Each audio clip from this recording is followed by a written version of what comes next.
Hello दोस्तों, मैं रूपम स्वागत करती हूँ अपने यूट्यूब चैनल रोमांचक भूत की स्टोरी में।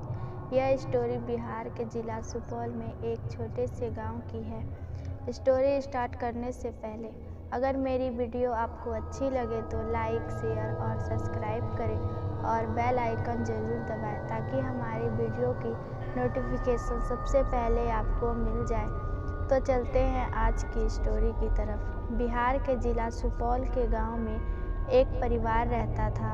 उनके घर में अचानक अजीबोगरीब घटनाओं का दौर शुरू हुआ। घर की मालकिन सपना जी बताती है कि सबसे पहले मेरी 15 साल की बेटी प्रिया को एक औरत दिखाई दी थी।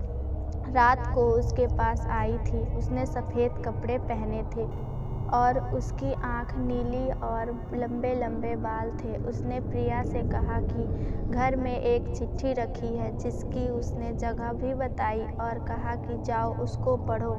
प्रिया को उस दिन ही नहीं उसके बाद भी कई बार वह औरत दिखाई दी थी।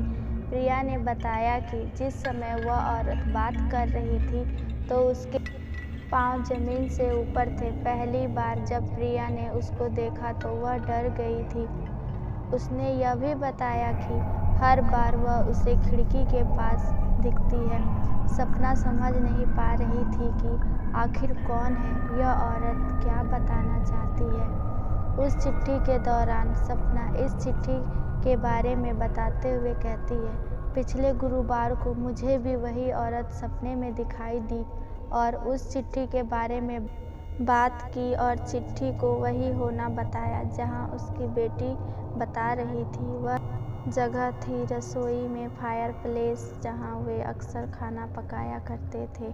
माँ बेटी ने वह चिट्ठी तलाश की और उन्हें वह उसी जगह पड़ी मिली जहां वह औरत उसका होना बता रही थी। उन्होंने वह चिट्ठी उठाई और यह देखकर चकरा गए कि चिट्ठी बिल्कुल सलामत थी। 23 दिसंबर 1961 को लिखी गई यह चिट्ठी उस परिवार के बच्चों और बच्चों की मां सपना के नाम थी। जबकि जिस समय यह चिट्ठी लिखी गई होगी उस वक्त तो सपना छोटी बच्ची होगी। वह चिट्ठी किसी औरत द्वारा लिखी गई थी।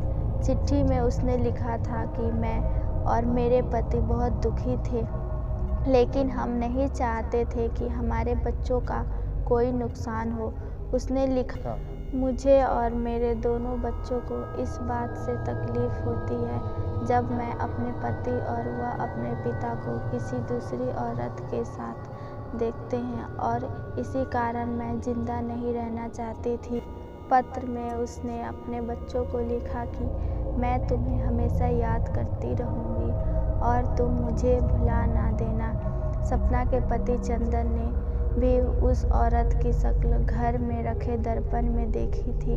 पत्र के अंत में लिखा था, गुड बाय बच्चों, तुम्हारी प्यारी माँ। और लिफाफे के ऊपर लिखा था, जब सही समय होगा तब इसे पाओगे। यह पढ़ते ही सपना की आंखें भर आई क्योंकि वह चिट्ठी किसी और की नहीं सपना की माँ की थी। और इस कहानी में बस इतना ही। अगर आपके पास भी कोई स्टोरी है तो मेरे इंस्टाग्राम पे भेज सकते हो और हाँ, फॉलो भी कर लेना। लिंक नीचे डिस्क्रिप्शन में है। तो मिलते हैं किसी और स्टोरी के साथ।